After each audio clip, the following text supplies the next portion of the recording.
नमो अर्हन्ताणम् नमो सिद्धाणं नमो आयरीयाणम् नमो अध्यायाणम् नमो लोये साहुणम् अर्हन्त सिद्ध साहु तिद्यं जिणधम वयण पडिमाहु जिणनिलयाय नवदेवादिन्तु मे बोहि मंगलम भगवान वीरो मंगलम गौतमो गणी मंगलम कुंद कुंदाद्यो जैन धर्मोस्तु मंगलम सर्वमंगल मांगल्यम सर्वकल्याणकारकम प्रधानम सर्वधर्माणां जैनम जयतु शासनम जैनम जयतु शासनम।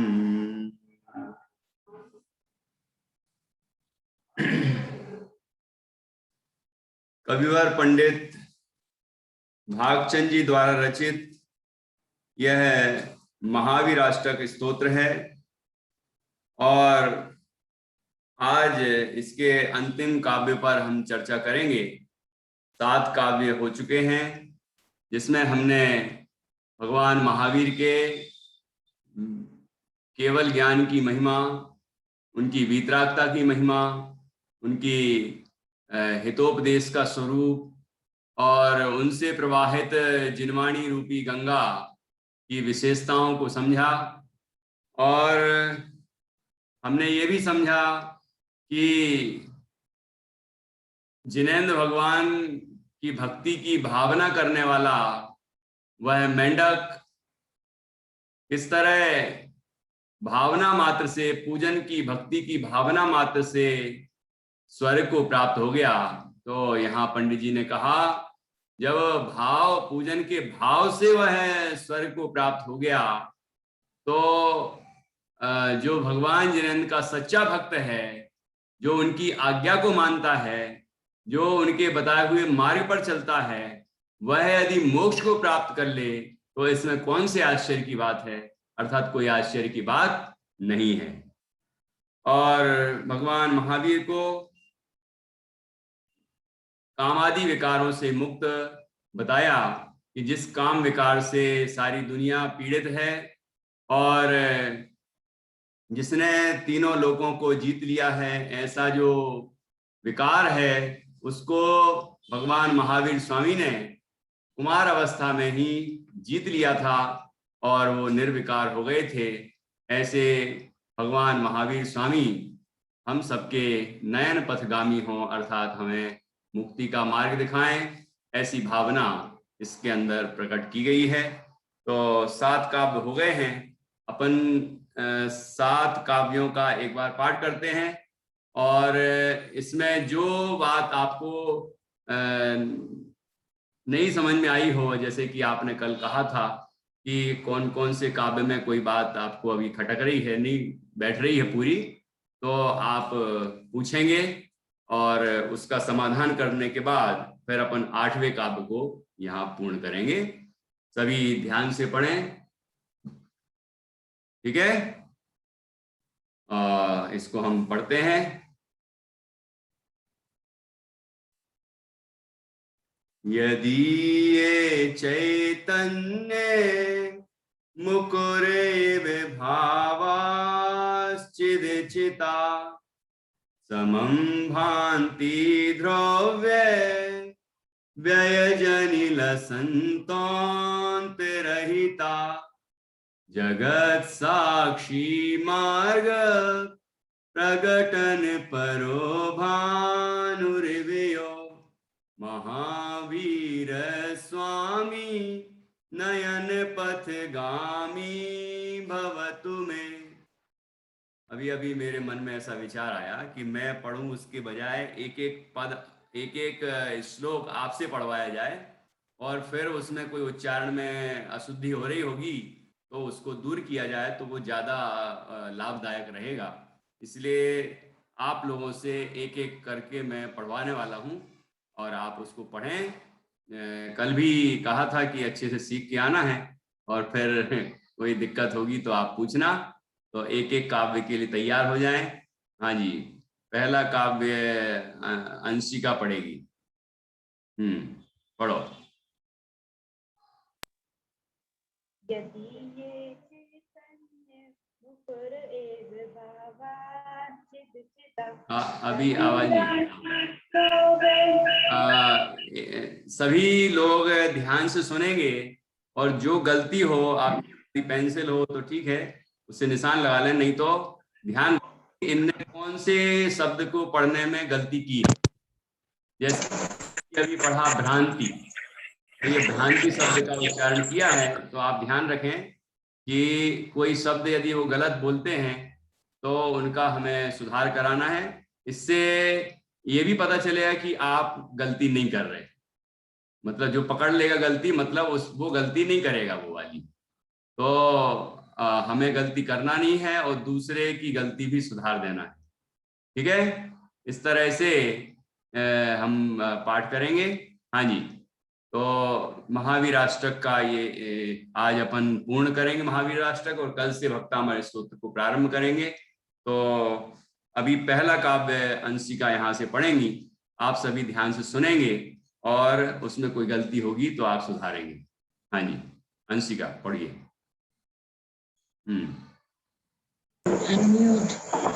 यदि ये चैतन्य मुकुर एव भावा चिद चिता समं भ्रांति द्रव्य जनिल संतोन हरिता जगत साक्षी प्रगटन महावीर स्वामी नयन पथगामी भवतु में। ये दो अंशिका कैसे हो गई? ये एक ही मोबाइल है। अच्छा, एक ही है, मैंने सोचा एक ही है। तो अंशिका, आपको अभी बहुत कुछ सीखने की जरूरत है, क्योंकि आपने जितना भी पढ़ा है उसमें हम गलतियां निकलवाएंगे तो ज्यादा टाइम लगेगा। शुरू से ही आपने जैसे एक तो भ्रांति पढ़ा टोकने के बाद भी, और व्यय जनी एक शब्द यहाँ पर छोड़ा है, लसन तोंत रहिता, और आगे भी इसमें गलती हुई है। तो अभी मैं फिर से दूसरे से पढ़वाऊंगा यही काव्य, आप ध्यान से सुनना। देखो, ध्यान से सुनेंगे तो आपकी गलती दूर होगी, नहीं तो आप कभी ठीक कर पाएंगे। जब दूसरा कोई बोले तो आप एक एक अक्षर को उंगली रखिए यहाँ किताब पे और देखिए कि क्या बोला गया है। यदि ये बोला पेन रखे चला रही है, ठीक है ना, इस तरह करेंगे तो ही आपका सुधार हो पाएगा। हाँ जी, अंशिका की मम्मी से पढ़वाता हूँ, उनने आज सिखाया नहीं उसको अच्छे से। जय जगन भैया जी। हाँ, पढ़िए। यदि चैतन्य मुकुर एव भावा चिद चिदा समं भांति ध्रुवै जनिल संतोंत रहिता जगत साक्षी मार्ग प्रगटन परो भानुरिवयो महावीर स्वामी नयन पथगामी भवतु में। दो गलतियां हुई हैं, मुख्य रूप से दो गलतियां हुई। चलो, कौन बता? दो गलतियां कौन सी भैया? हाँ, वो बताएंगे, पहले दूसरों से पूछ लूं मैं। हाँ, कौन बता रहे हैं? हाँ, नेहा जी बताएंगे, बताइए। साथी बता रही है। हाँ भैया, ध्रुव्य के बाद व्यय छोड़ा है। पक्का? हाँ जी। और ये लसंतो अंतरहित, संतोंत रहिता तो ठीक पढ़ा, व्यय छोड़ दिया आप। व्यय तो छोड़ा है। ध्रुव्य व्यय, ध्रुव्य व्यय जनि, तो समम भांति ध्रुव्य व्यय संतोंत रहिता। तो व्यय यहाँ दूसरी तरफ व्यय से शुरू करिए तो आपका ठीक आ जाएगा।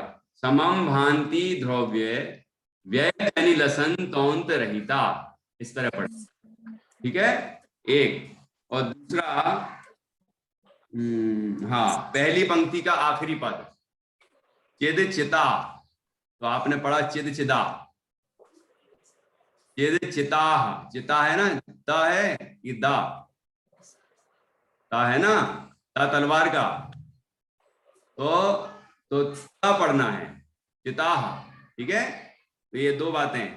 और आखिरी पद में यदि थोड़ी बारीकी से देखा जाए तो एक और है कि आपने भवतु में मैं पढ़ा है, मैं नहीं है, में है, मैं पढ़ते हैं तो नाक से भी आवाज निकलती है, अनुस्वार।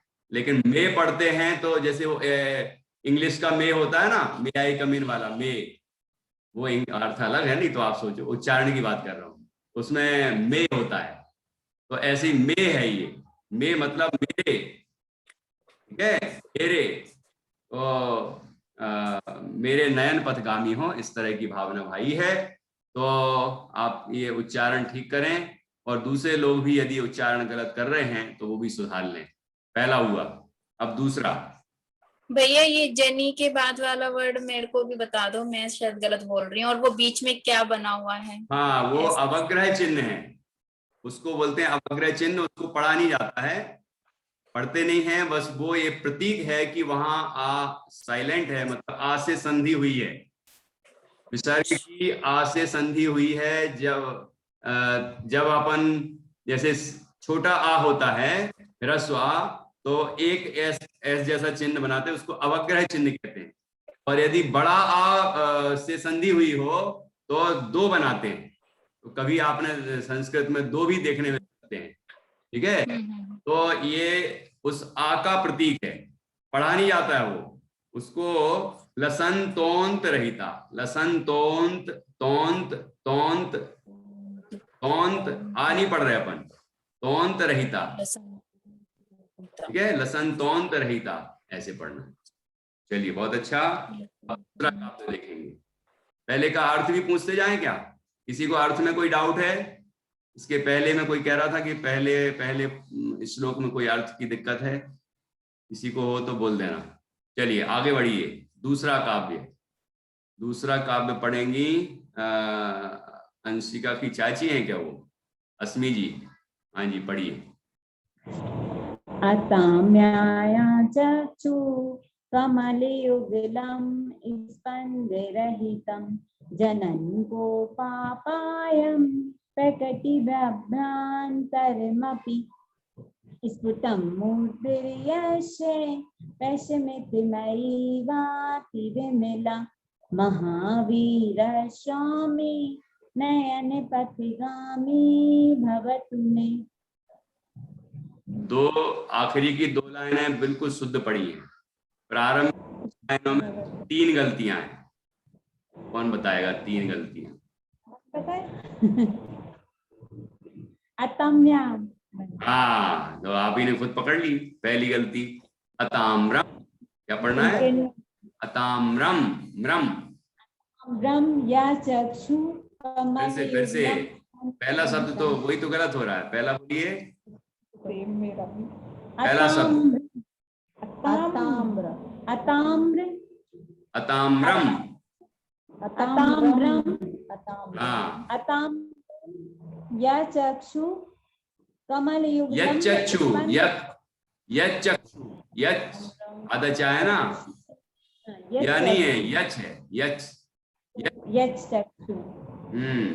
अताम्रम यच्चक्षु कमलयुगलं स्पन्दरहितं जनान् को पापायम। दूसरी गलती, दूसरी पंक्ति में दूसरी गलती, जनान, जनान है, जनान है, जनान को पापायम। और फिर तीसरी गलती प्रकटयति, क्या है? अपने प्रकृति ऐसा बोला है, प्रकटयति, प्रकटयति। हाँ, ये 3 गलतियां सुधारना है। प्रकटयति भाव्यमपि। ठीक है, बाकी 2 लाइन आपने बिल्कुल शुद्ध बोली है। चलिए फिर से बोलिए, देखूं तो कि मैंने सिखाया तो आपने सीखा कि नहीं। हाँ। अताम्रम यत् चक्षु कमलयोगिलं स्पन्दरहितं जनान् कोपापायं प्रकटयति व्यभ्रान्तरमपि। वाभ्यंतर, वाभ्यंतर, हाँ भाव्यन्तरमपि। हाँ, बस बाकी तो ठीक पड़ा है। चलिए, इसके अर्थ में कोई दिक्कत नहीं है। हाँ जी, तीसरा काव्य पढ़ेंगे अब। तीसरा कौन पढ़ेगा? हाँ, ये स्वाति जी पढ़ेंगी, पढ़िए। वज्रेंद्र भैया जी। हाँ पढ़िए, तीसरा काव्य। नमन्नाथेन्द्राली मुकुटमणि भाजा जटिलम लसत्पादा भोज दैमहि यदीयं तनुभृतं भवज्ज्वाला शान्ते प्रभवति जलं स्मृतमपि महावीर स्वामी नयन पथगामी भवत में। बताएगा कुछ गलती हुई है क्या? हाँ, कोई बता रहा है? अच्छा, अंशिका बता रही, देखो पढ़ने लगी है। जलम पढ़ना था, वो जल पढ़ा था। क्या पढ़ा था? जाल की जगह जल पड़ा है। हाँ जी, जाल की जगह जल पढ़ दिया है। ठीक है, और तो बाकी ठीक है, बाकी ठीक। नमन्ना केंद्राली मुकुटमणि भाजा सत्पादाम भोजे द्वयमेह यदीयं तनुभृताम। चलिए ठीक है, ठीक है। भवज्ज्वाला शान्त्यै प्रभवति जलं वा स्मृतमपि महावीर स्वामी नयन पथगामी भवतु मे। बढ़िया, बाकी तो ठीक है, और करते रहिए और अच्छा आ जाएगा। प्रतिष्ठा जी ने पहले काव्य का अर्थ पूछा है, तो चलिए फिर से मैं बता देता हूं। इसमें बताया, यदि ये चैतन्य, जिस चैतन्य में, यदि ये अर्थात जिसमें, चैतन्य चैतन्य में, तो सीधा अर्थ क्या होगा? जिस चैतन्य में मुकुर इव अर्थात दर्पण के समान, मुकुर का अर्थ होता है दर्पण, तो दर्पण के समान भावास, भाव अर्थात पदार्थ, चित चिद अचिता, तो चिद्दा का हो जाएगा त, चित और अचिता, कि चित और अचित, चित का अर्थ है चेतन और अचित का अर्थ है अचेतन। तो चेतन और अचेतन भावाः अर्थात पदार्थ, चेतन और अचेतन पदार्थ, जिस चैतन्य में चेतन और अचेतन पदार्थ दर्पण की भांति, दर्पण की तरह समम भांति, समम अर्थात युगपत एक साथ, भांति अर्थात भाषित होते हैं, झलकते हैं, प्रतिभाषित होते हैं, अर्थात ज्ञात होते हैं। और कैसे हैं वो पदार्थ? जो चेतन अचेतन पदार्थ है वो कैसे हैं? कि ध्रुव्य व्यय जनि, ध्रुव्य व्यय और जनि अर्थात उत्पाद, व्यय अर्थात नाश, और ध्रुव मतलब कायम रहना, कि उत्पाद और व्यय होते हुए भी वस्तु अपने त्रैकालिक स्वभाव से कायम रहती है। तो ऐसे उत्पाद व्यय द्रव्य स्वरूप होती है प्रत्येक वस्तु। तो उत्पाद व्यय द्रव्य से लसनता, जो अपना परिणमन कर रही है, परिणमन कर रहे हैं पदार्थ, ऐसे समस्त पदार्थ, चेतन और चेतन समस्त पदार्थ जो उत्पाद व्यय द्रव्य से संपन्न हैं, वे सभी भगवान के ज्ञान में, जिस चैतन्य में एक साथ ज्ञात होते हैं। और कितने हैं वो पदार्थ? कि अंत रहिता, ये अंत से रहित हैं अर्थात अनंत हैं। तो चेतन और अचेतन पदार्थ जो कि उत्पाद व द्रव्य से युक्त हैं, अनंत हैं, ऐसे समस्त पदार्थ जिस चैतन्य में एक साथ प्रतिभासित होते हैं, ज्ञात होते हैं, ठीक है, उस अब आगे, और जो जगत के साक्षी हैं, है ना, जिस चैतन्य में हो गया, तो जिसके चैतन्य में अर्थात जिसके केवल ज्ञान में ये सारे लोकालोक के पदार्थ ज्ञात होते हैं, वो महावीर स्वामी, एक विशेषण के साथ। दूसरा, जो जगत साक्षी, जगत के साक्षी हैं, अर्थात जगत को जानते हैं, उसमें राग द्वेष नहीं करते।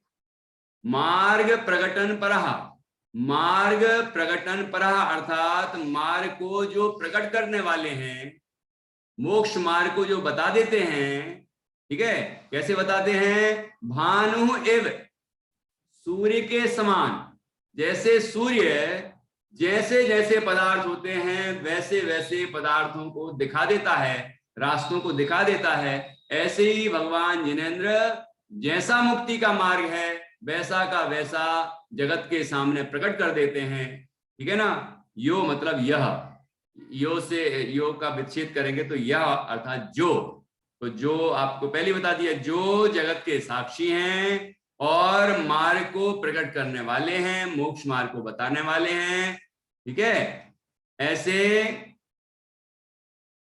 महावीर स्वामी। ऐसी तीन विशेषताएं हो गई कि सर्वज्ञ, वीतरागी और हितोपदेशी हैं, जो ऐसे भगवान महावीर स्वामी हमारे नयन पथगामी हों, अर्थात हमें मुक्ति का मार्ग दिखाएं। ऐसी बात यहाँ पहले काव्य में की गई है। बाकी विस्तार से जो उस दिन चर्चा हुई थी, तो उसका अपन ने संक्षेप में सारभूत बात अभी कर ली है, और ये पहले काव्य का अर्थ हो गया, ठीक है। चलिए आगे बढ़ते हैं, और इसके बाद का काव्य चौथा, तीसरा हो गया। तीसरे में कोई डाउट? पहला काव्य बता ही दिया है, तो रश्मि ने भी सुनी लिया होगा, ठीक है। कल पूछ रही थी रश्मि, और तो नहीं पूछना, कोई दूसरा तो नहीं पूछना है? हाँ चलिए, तो अब अपन चौथे पर आते हैं, क्योंकि पहला, दूसरा, तीसरा हमने पढ़वा लिए हैं और उसमें कोई अशुद्धि थी तो सुधार दी गई है। अब चौथा पढ़ते हैं, और उसमें कुछ अशुद्धि होगी तो दूर करेंगे उसको। हाँ जी, तो स्वाति की मम्मी पढ़ेंगी। जी हाँ पढ़िए। हाँ जी, चौथा का यदर्चा भावेन प्रमुदित मना दर दुर्य क्षणादासित सर्गी गुण गण समृद्धा सुख निधि लभन्ते सद्भक्तः शिव सुख समाजम किम तदा महावीर स्वामी नयन पथगामी भवतु मे। चलिए, कौन बताएगा? कोई गलती हुई है क्या? है कोई? हाँ, नित्या की मम्मी बता रही है। हेलो, हाँ बताएं। क्षणादासी स्वर्गी, ये थोड़ा उच्चारण शुद्ध नहीं था भैया जी। क्षणादासीत स्वर्गी, बोला था, थोड़ा फिलो में ऐसी आपको लगा होगा, बोला तो बराबर है, क्षणादासीत स्वर्गी, और ठीक कर लेंगी। हाँ जी, और आगे और कुछ ठीक है? हाँ नेहा जी कुछ बता रही हूँ।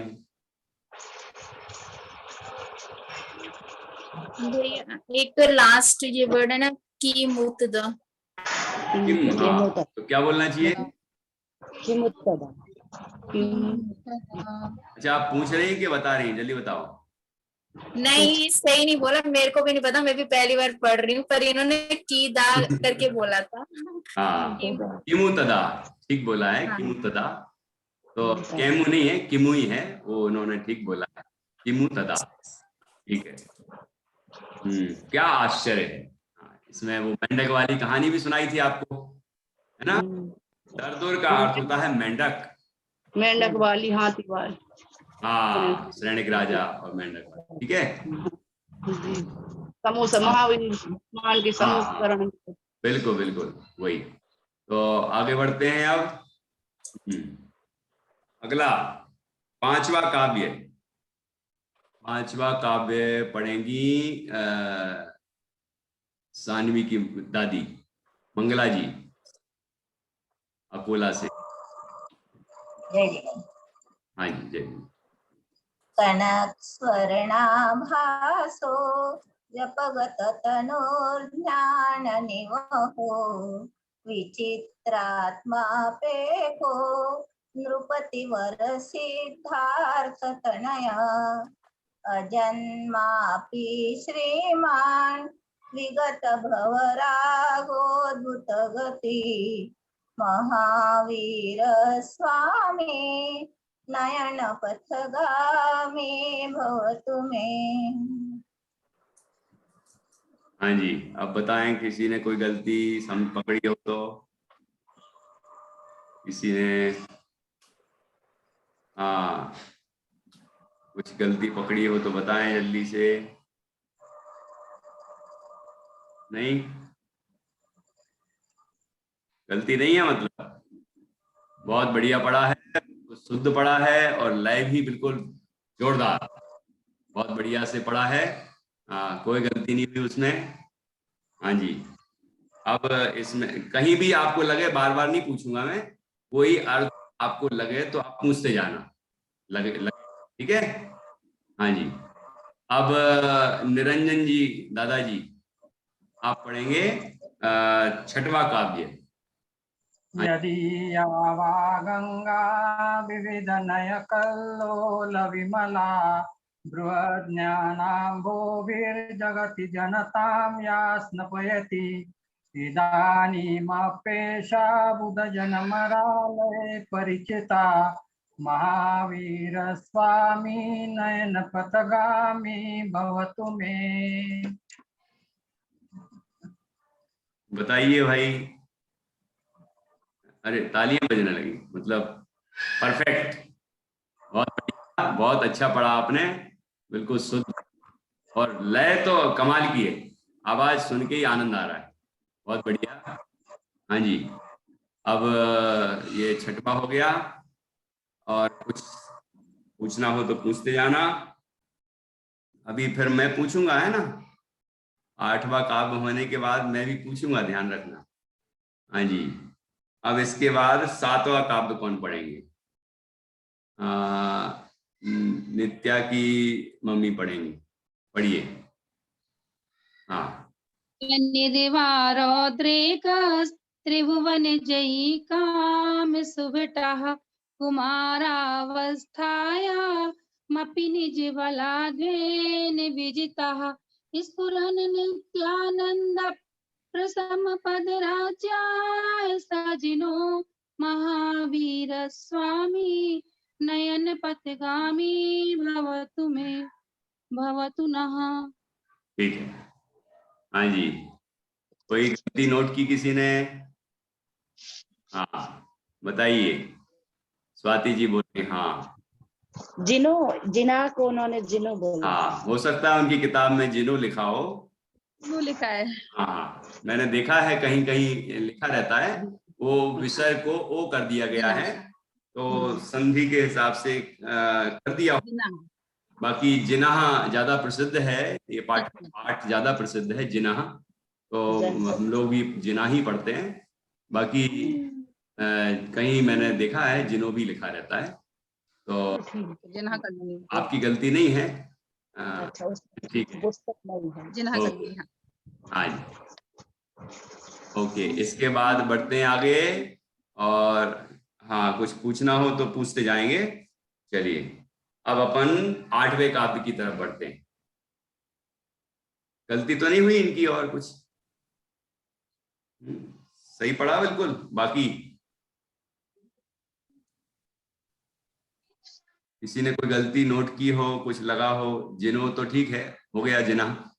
और कुछ?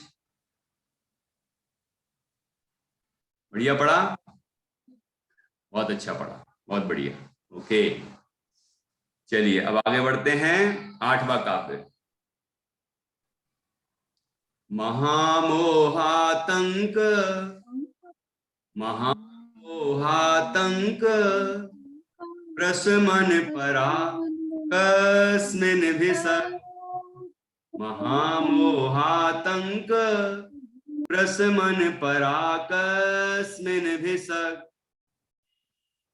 निरापे कस्मिन् ना तक बोलना है, आधा ना, कस्मिन् भिषक् कस्मिन् भिषक् निराप महामोहातंक प्रशमन परा कस्मिन् भिषक् निरापेक्षो बंधुर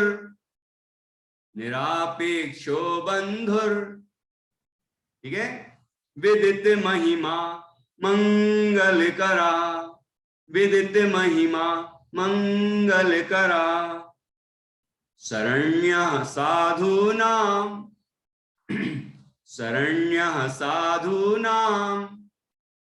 भव भय भ्रतामुत्तम गुणो, भव भय भ्रतामुत्तम गुणो।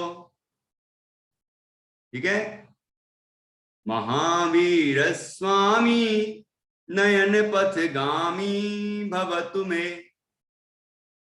महामोहातंक। अब मेरे साथ बोलिए सभी, महामोहातंक प्रशमन पराकस्मिन् भिषक् निरापेक्षो बंधुर विदित महिमा मंगल करा शरण्यः साधूनां भव भय भ्रतामुत्तम गुणो गुणो महावीर स्वामी नयन पथगामी भवतु मे।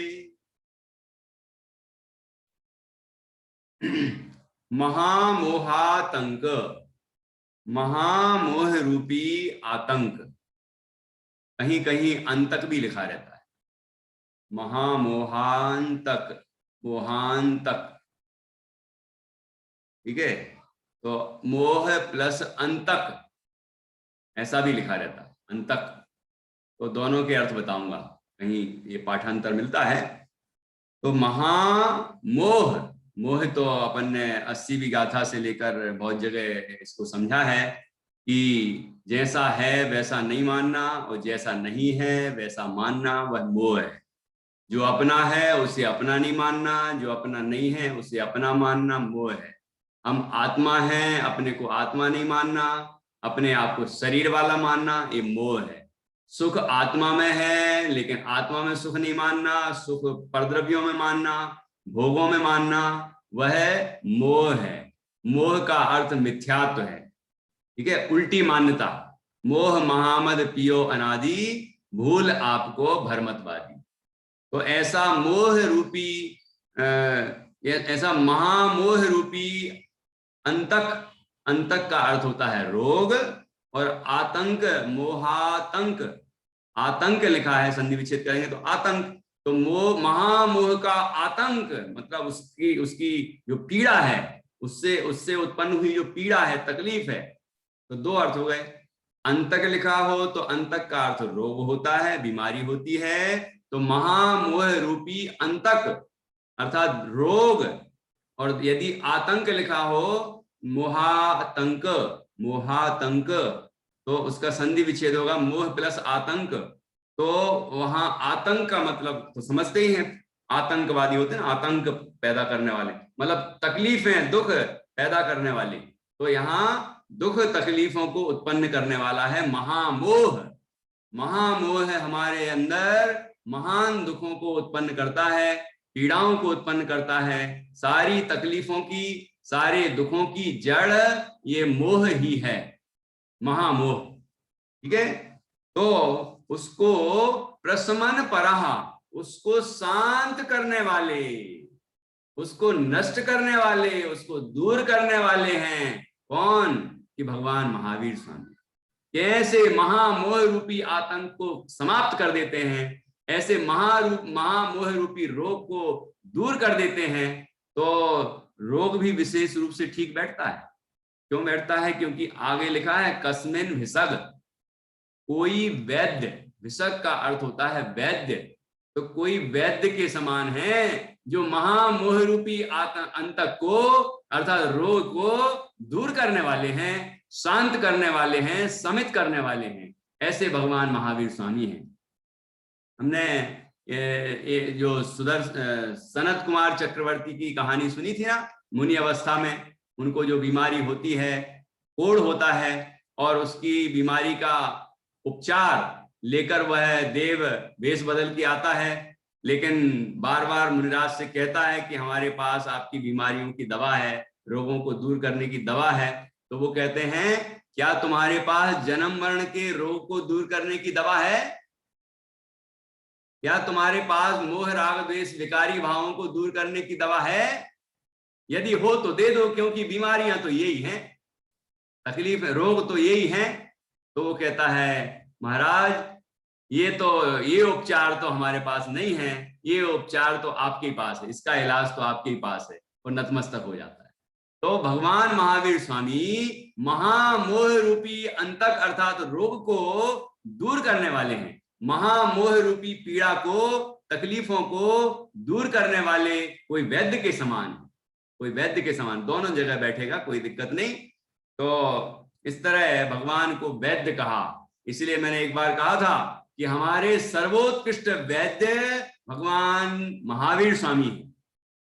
सभी तीर्थंकर हैं, हमारे भगवंत हैं, और उनके अनुसारी सभी गणधर और आचार्य और मुनिराज और ज्ञानी विद्वान सब इन रोगों को दूर करने के लिए वैद्य के समान। इसलिए हम अपने वैद्यों पर भरोसा करें। हम यहाँ वहां कौन क्या कह रहा है, कौन हर दिन बदलता है, उनके बीमारियों के लक्षण हर दिन बदलते हैं, और बीमारियों के उपचार भी हर दिन बदलते हैं। आदमी कंफ्यूज है कि करें क्या। लेकिन भगवान जिनेंद्र जो कहते हैं वो कभी नहीं बदलता, सदाबहार है, शाश्वत है, शाश्वत सत्य है वो। इस सदा काल जीव को अनादिकाल से एक ही तरह की बीमारी है और उसका एक ही तरह का उपचार है। जीव को बीमारी है मोह की। अब वो मोह कितने कितने रूपों में होता है और कितने कितने उसके निमित्त होते हैं, वो भले ही नए नए आते हों, नए में वास्तव में तो नए कुछ भी नहीं है। अनादि के संसार में और पंच परावर्तनों में नया तो कुछ होता ही नहीं, लेकिन नई नई पर्याय होती है ना, तो हम कह सकते हैं कि नया हुआ है ना। नया तो वास्तव में क्या हुआ, नया तो कुछ नहीं हुआ, ठीक है। अनादिकाल से ऐसे पंच परावर्तनों में सारी चीजें हमने भोग ली और भोग भोग कर छोड़ दी और फिर अभी ग्रहण कर ली, तो इसलिए नया तो कुछ है नहीं, ठीक है। तो उन सभी बीमारियों की, सभी तकलीफों की एक ही दवा है जो भगवान महावीर स्वामी हमें बताते हैं, वह है भेद विज्ञान की दवा। वो है उपचार भेद विज्ञान, वो वैराग्य।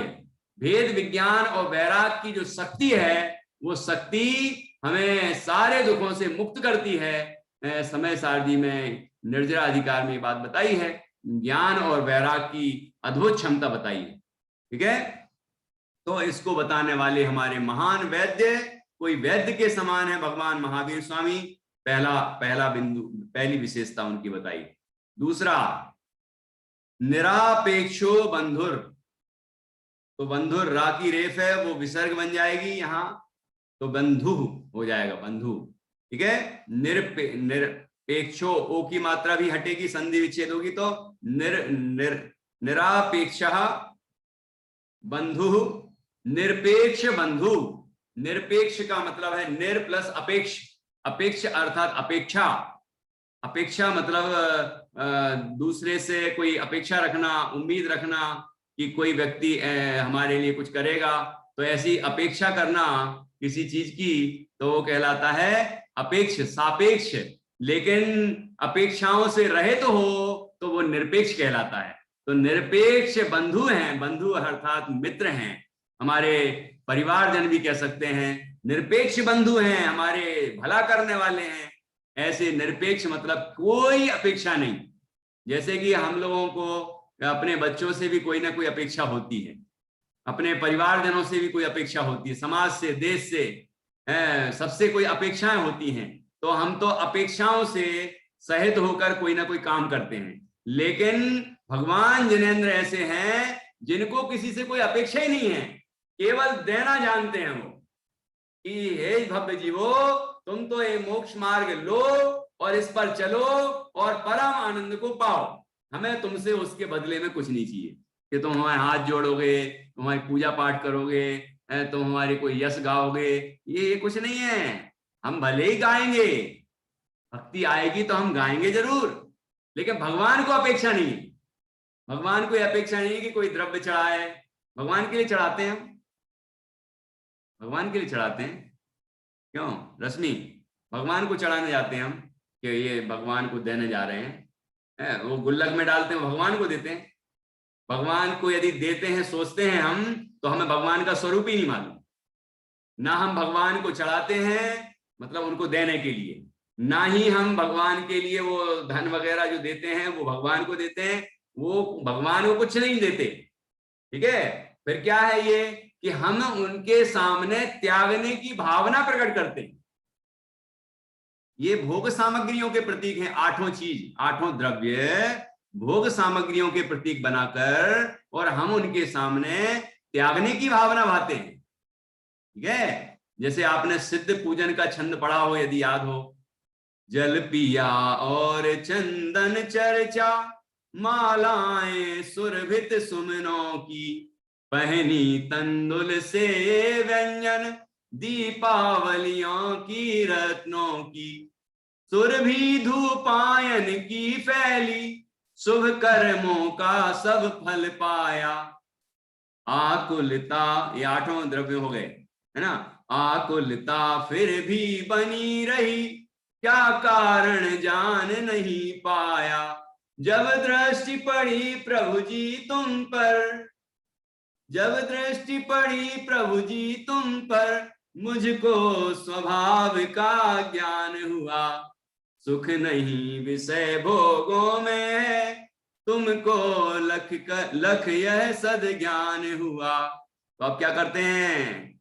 जल से फल तक का वैभव है, मैं आज त्यागने हूं आया। होकर निराश सब जग भर से, अब सिद्ध शरण में मैं आया। यहाँ सिद्ध शरण में आया, यहाँ सिद्ध स्वरूप की शरण में आया। ठीक है, ये तो हुई त्यागने की भावना। दूसरा, इन्हीं अष्ट द्रव्यों को हम भगवान के गुणों का प्रतीक बनाकर भी उनके सामने समर्पित करते। मुनि मन सम उज्ज्वल नीर, ऐसे ऐसे बोलते हैं नहीं, बहुत कुछ कुछ पद पढ़े होंगे आपने, जहां पर हम इन्हीं अष्ट द्रव्यों को भगवान के गुणों का प्रतीक बनाकर उनके सामने समर्पित करते हैं। एक छंद है सीमंधर पूजन का, तो वो छंद में अर्घ्य के ही छंद है वो भी, तो उसमें भगवान के गुणों का प्रतीक बना के अष्ट द्रव्य समर्पित किए। तो दो बातें हो गई। एक तो भोगों का प्रतीक बना के उनके सामने हम त्यागने की भावना करते हैं कि इनमें सुख नहीं, ये भोग सामग्रियां जो हमारे पास हैं इनमें आज तक सुख नहीं मिला प्रभु, इसलिए मैं अब उनसे निराश होकर, मतलब उनमें सुख नहीं मिला, इसलिए अब मैं समझ गया कि उनमें मिलने वाला नहीं है और आपके चरणों में आया हूं प्रभु। अब आप मुझे सुख का मार्ग बताएं और वही मार्ग में अपना के सुख पाऊंगा। इस तरह की भावना बातें। और दूसरा, सीमंदर पूजन के अर्घ्य के छंद में आया, इन आठों द्रव्यों को भगवान के गुणों का प्रतीक बनाया। निर्मल जल सा प्रभु निज स्वरूप, पहचान उसी में लीन हुए। आया? और क्या है ये, आप छंद याद पढ़ना। तो इसमें आठों द्रव्यों का प्रतीक भगवान के गुणों को बनाया, पूरी प्रक्रिया बताई है कि किस तरह से भगवान बने हैं। निर्मल जल सा प्रभु निज स्वरूप, पहचान उसी में लीन हुए। और क्या है आगे? चंदन सी उठी हिलोरी ही में, इसके पहले क्या है? हाँ, महिमा बता रही, वो शब्द नहीं आ रहा मुझे ध्यान में। आप उतरने लगा तभी, चंदन सी उठी हिलोरी है। क्या क्या क्या? निर्मल जल सा प्रभु निज स्वरूप, पहचान उसी में लीन हुए, भवताप उतरने लगा तभी। भवताप उतरने लगा तभी। भवताप उतरने लगा तभी चंदन सी उठी हिलोर हिये, अभिराम भवन प्रभु अक्षत का, सब शक्ति प्रसून लगे खिलने, शुद्ध तृषा 18 दोष क्षीण, कैवल्य प्रदीप लगा जलने, मिट चली चपलता योगों की, कर्मों के ईंधन ध्वस्त हुए, फल हुआ प्रभु ऐसा मधुरिम, तुम धवल निरंजन स्वस्थ हुए। ये पूरा जो छंद है इसमें आत्म स्वभाव के अनुभव से लेकर जो जो प्रक्रिया होती है, पूरे गुणस्थानों की प्रक्रिया और सिद्ध बनने तक की प्रक्रिया, वो सारी प्रक्रिया इसमें बताई गई। ठीक है, तो इस तरह हम भगवान के गुणों का, धर्मों का प्रतीक बना के भी अष्ट द्रव्य समर्पित करते हैं, उनके सामने समर्पित करते हैं कि प्रभु ऐसा, वो देख देख के अरे ये जल जैसा है ना, ऐसा आपका स्वरूप है निर्मल, ऐसे ही मेरा स्वरूप है निर्मल, और आप उसमें उसको पहचान के आप उसमें लीन हुए, मैं भी उसमें लीन हूं, ऐसा हम उसको प्रतीक बना के भी समर्पित करते हैं। तो दो बातें हो गई, भगवान को कोई देने नहीं जाते हम, है ना। तो यहाँ क्या बताया, भगवान निरपेक्ष बंधु हैं, किसी से उनको कोई अपेक्षा नहीं कि हमें वो उनको कोई कुछ देगा, उन्हें कुछ चाहिए ही नहीं, कि जो उनको चाहिए था वो उनको उनके अंदर ही मिल गया, और वही मार्ग बता रहे हैं कि हमें जो चाहिए वो हमारे अंदर ही मौजूद है, बाहर में ढूंढने की जरूरत नहीं है। ठीक है, निज निधि निज में बताई, यह अनंत उपकार है। पढ़ते कि नहीं अपन, आगे देखिए, विदित महिमा, विदित महिमा अर्थात जान ली गई है महिमा, महत्व जिसका, कि सब ने जिसकी महिमा को जाना है, ऐसे भगवान महावीर स्वामी। और मंगल करा, कि जो मंगल को करने वाले हैं, कि अर्थात दुखों को दूर करने वाले हैं, पापों को दूर करने वाले हैं, और आनंद को प्रकट करने वाले हैं। जो मंगल की परिभाषा पढ़ी होगी ना बाल बोध में, तो इस तरह वो मंगल को करने वाले हैं। और कैसे हैं कि शरण्या साधुनाम, साधुनाम शरण्या, साधुओं के लिए जो शरणभूत हैं, मतलब साधु जो जिनके शरण में हम जाते हैं, साधु वो भी जिनकी शरण में जाते हैं, उन साधुओं के लिए भी जो शरण है, ऐसे भगवान जिनेंद्र, ऐसे भगवान जिनेंद्र, ऐसे महावीर स्वामी। ठीक है, भव भय भ्रताम, संधि विच्छेद करेंगे तो भ्रताम उत्तम गुणो, उत्तम गुणा, कि भव भय भ्रताम, भव भय भ्रता है ना, उत्तम गुणों, तो अपन विच्छेद करेंगे तो भय, भव भय को भ्रत मतलब धारण करने वाले, संसार के भय, संसार से भयभीत हैं, जो संसार दुख से जो भयभीत हैं, ऐसे जीवों के लिए, जो ऐसे जीव, ऐसे जो साधु हैं, है ना, साधु हैं कि जो संसार भय, संसार दुख से जो भयभीत हैं, संसार दुख नहीं चाहिए उनको, है ना, संसार दुख से जो डरे हुए हैं, जो जिन्हें मोक्ष सुख चाहिए है, ऐसे ये साधुओं का विशेषण है ये। भव भय भ्रताम साधुनाम शरण्या, भव संसार दुख से डरे हुए साधुओं के लिए जो शरणभूत हैं, और उत्तम गुणा, जो उत्तम गुण वाले हैं, सर्वोत्तम गुण वाले हैं, ऐसे भगवान महावीर स्वामी नयन पथगामी भवतु में, कि हम सबके नयन पथगामी हों, अर्थात हमें मोक्ष का मार्ग दिखाएं, हमें कल्याणकारी मार्ग दिखाएं, ऐसी प्रार्थना यहाँ की गई है।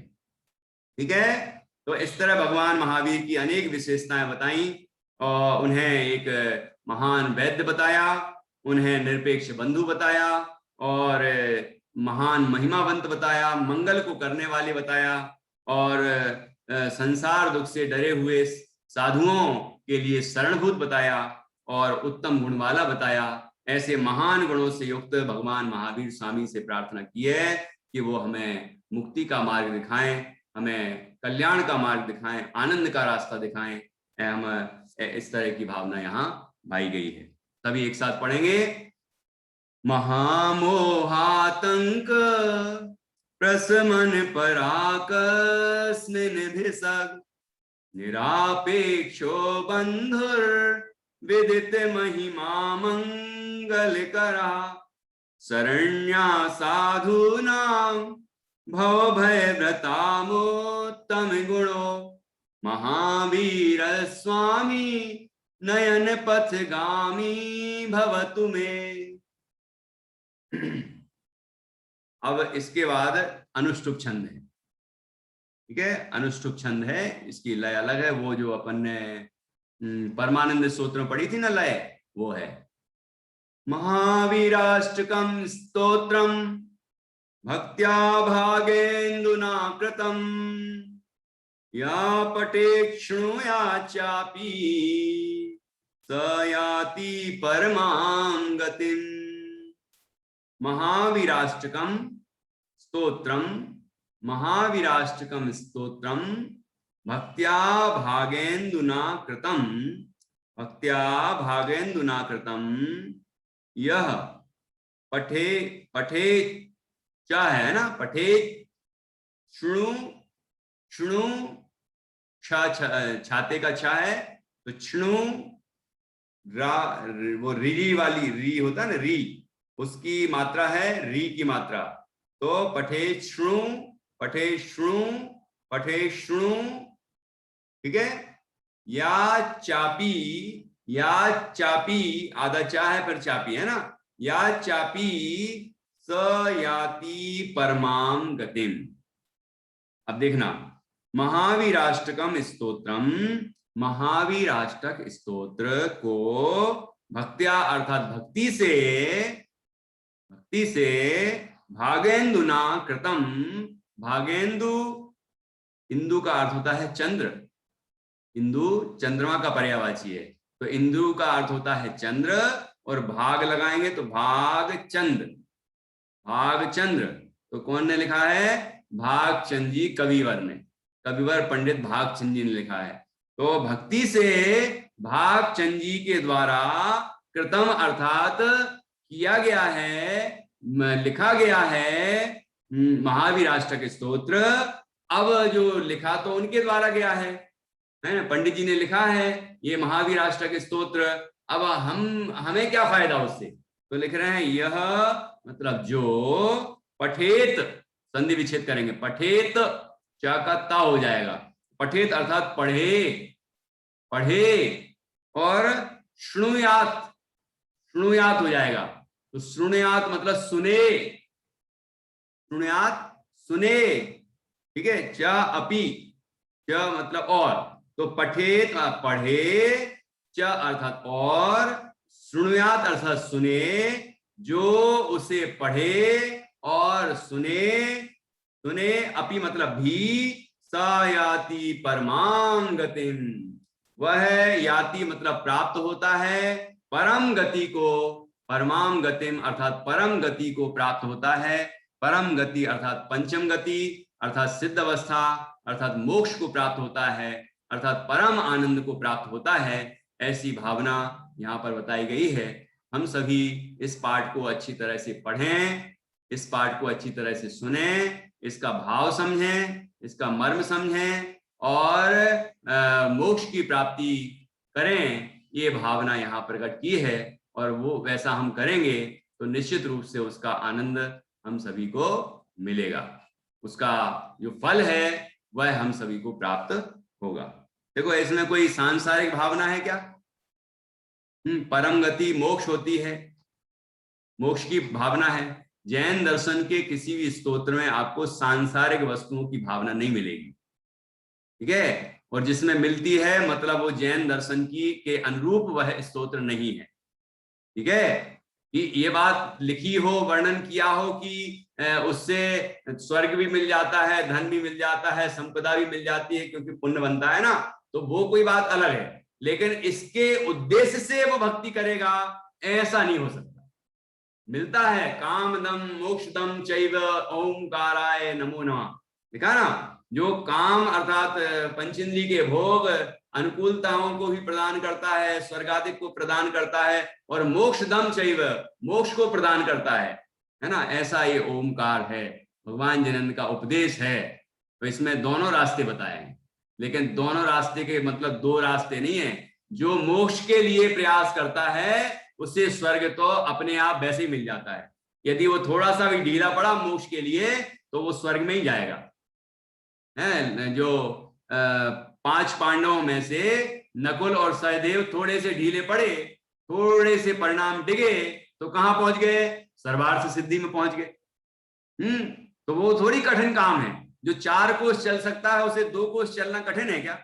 इष्टोपदेश में पूछा है। ठीक है, तो ये कोई बड़ी बात नहीं है। स्वर्ग प्राप्त होना तो आसान बात है। जो यहां भी आया था ना, मेंढक वाला उदाहरण दिया था यहाँ कि अरे जब जिनेंद्र भगवान के प्रति पूजन के भाव मात्र से एक मेंढक स्वर्ग को प्राप्त हो गया, तो भगवान जिनेंद्र के जो सच्चे भक्त हैं वो मोक्ष को प्राप्त हो जाएं तो उसमें कौन सा आश्चर्य है? अर्थात इसमें कोई आश्चर्य नहीं है। तो इसलिए जिनेंद्र भगवान के मार्ग में मूल प्रयोजन, मूल प्रतिपाद्य तो मोक्ष प्राप्ति का ही प्रयोजन लिए हुए होता है। इसलिए हमें अन्य प्रयोजन से धर्म की आराधना नहीं करनी चाहिए।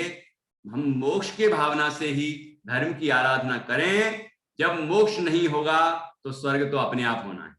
लोग कहते हैं कि पंचम काल है, मोक्ष तो होना नहीं, इसलिए स्वर्ग के लिए प्रयत्न कर लो।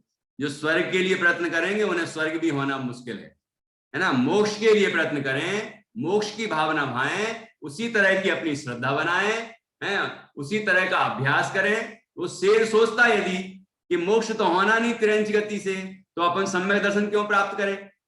वो पूंछ वाले ने नहीं सोचा, पर ये मूंछ वाला सोचता है, कुछ ज्यादा ही सोचता है? इसीलिए गड़बड़ है। बाबू जुगल जी कहते हैं वो चिड़िया को सम्यक दर्शन हो जाता है क्योंकि वो ज्यादा फालतू दिमाग नहीं लगाती।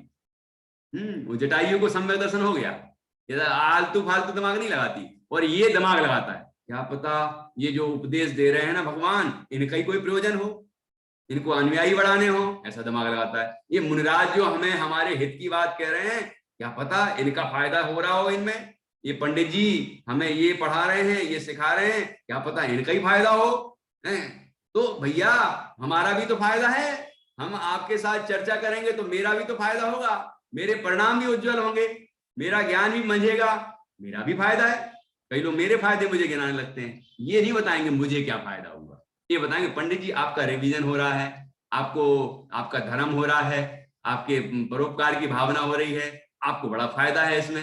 अरे भैया हमें तो पता है अपना फायदा, अपना बताओ कि कक्षा से तुम्हें क्या फायदा हो रहा है, तो फिर मुझे खुशी होगी कि हाँ लोगों को भी बड़ा फायदा हो रहा है इसका। ख्याल में आया कि नहीं आया?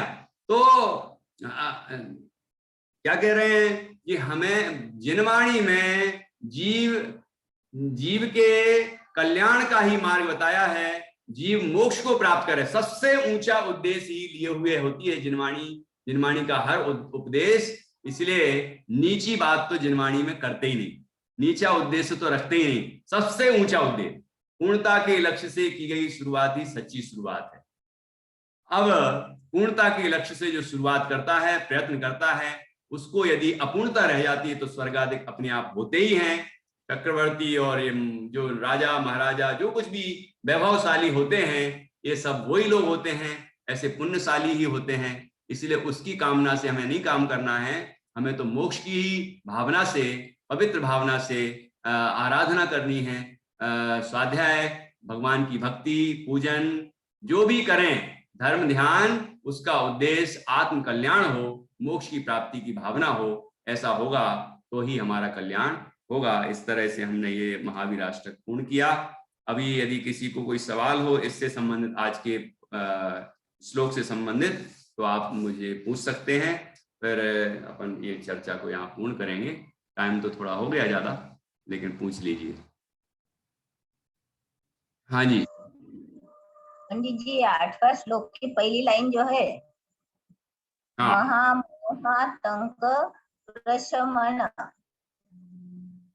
पराकस्मिक, यानी इधर पराक आपके किताब में न है और मेरे किताब में क है।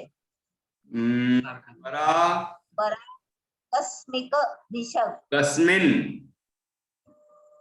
कस्मिन है, सही कस्मिन है। वो संधि के नियम के अनुसार कस्मिन बनेगा। कस्मिन यानी कस्मिक नहीं, कस्मिन ही ठीक है। कस्मिन् इसका संधि विच्छेद क्या होगा? कस्मिन भिषग, तो कस्मिन होगा कोई। कस्मिन यानी क्या होगा? कस्मिन मतलब कोई, ये सब विभक्ति है कस्मिन,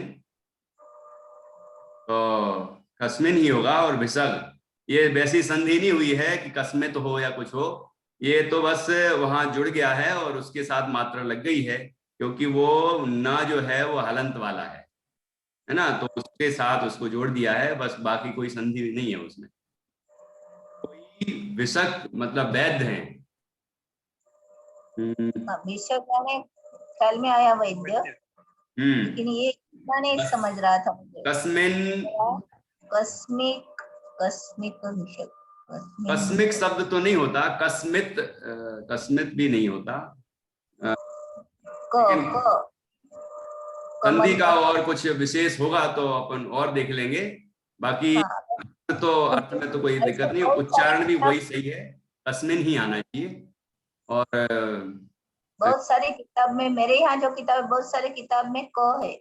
अच्छा, कस्मिक विषय तो अपन और देख लेंगे, जो ज्यादा प्रतियों में होगा और मूल प्रति में होगा उसको अपन अनुसरण करेंगे। हो सकता है कि हमें तो बचपन से यही याद है कस्मिन, कस्मिन भिषग, और जहां जहां पढ़ा वो कस्मिन ही लिखा है, पर और देख लेंगे जहां भी पढ़ा होगा। ठीक है, चलिए। हाँ जी, और कुछ किसी को कहना है? हाँ, अंजलि जी को कुछ पूछना है, पूछिए। अश्मी जी को। हाँ भैया जी, जो या पठान वो लास्ट वाला है ना काव्य, या पठा या तो उच्चारण क्लियर कर दिए। हाँ, या पठे मतलब चा को बिल्कुल ऐसे बोलना है कि चा पर जोर नहीं जाना चाहिए। पठे शृणुयात, शृणुयात, शृणुयात चापी, या पठे शृणुयात चापी, या चापी, शृणुयात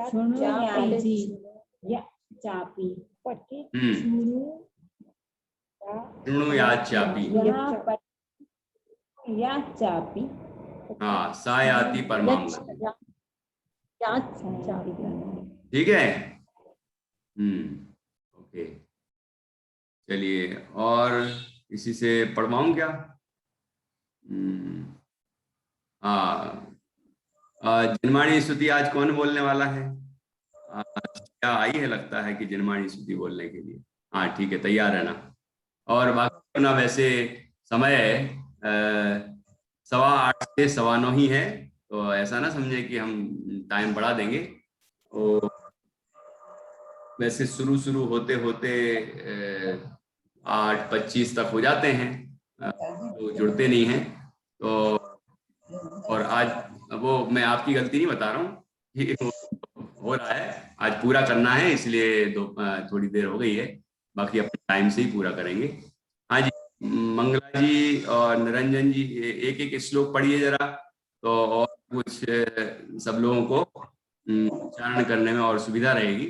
हाँ जी, 8वां श्लोक पढ़िए। पहले श्लोक से नहीं, 8वां। 8वां, हाँ 8वां पढ़ेंगे, और निरंजन जी से पढ़वाऊंगा मैं वो आखिरी वाला श्लोक। महामोहातंक प्रशमन पराकस्मिक भिषग निरापेक्षो बंधुर्विदित महिमा मंगलकर शरण्य साधूनां भवभयभृतामुत्तम गुणो महावीर स्वामी नयन पथगामी भवतु मे। बहुत बढ़िया, कस्मिक भी बहुत अच्छा जम रहा है। अर्थ तो कोई है, वो या कस्मिन हो, अर्थ तो कोई है कि कोई वैद्य के समान है। वैद्य तो कोई वैद्य के समान है, ऐसा अर्थ करना। कस्मिक मिले तो भी अर्थ यही है, कस्मिन मिले तो भी यही अर्थ है। ठीक है, चलिए अब आखिरी पद पढ़ेंगे, निरंजन जी पढ़ेंगे। हाँ जी, पढ़िए। महावीराष्टकं स्तोत्रं भक्त्या भागेन्दुना कृतं यः पठेत् शृणुयाच्चापि स याति परमां गतिम्। बहुत बढ़िया। देखा आपने कितना सुंदर पढ़ा है। इसी तरह हम लोग भी, आप लोग भी सब अभ्यास करेंगे। और ऐसा नहीं सोचना कि केवल महावीराष्टक भगवान महावीर के निर्वाण कल्याणक के दिन ही पढ़ा जाए, उसे बीच बीच हर दिन पढ़िए, जब चाहे पढ़िए, ठीक है ना। तो पढ़ते पढ़ते आपको अभ्यास होगा, अर्थ भी भाषित होगा। और उस दिन भी पढ़िए, निर्वाण उत्सव के दिन। ये तो बहुत अच्छी बात है, ठीक है ना। इस तरह हमने ये महावीराष्टक ग्रंथ स्तोत्र को पूरा किया। कल से भगवान स्तोत्र 8:15 बजे से 9:15 बजे तक चलेगा। तो अपने इष्ट मित्रों के साथ आप पधारें। और अब जिनवाणी स्तुति करेंगे, सिया जिनवाणी स्तुति करेगी। हाँ जी। जय जिनेंद्र, मेरा नाम सिया जैन है, मैं बेगमगंज से हूँ। मैं आज आपको जिनवाणी की स्तुति सुनाऊंगी। हे जिनवाणी भारती, तो है जपू रे, जो तेरे शरण आ गया सुख चैन। वाणी के ज्ञान तूने रोका लो, वो वाणी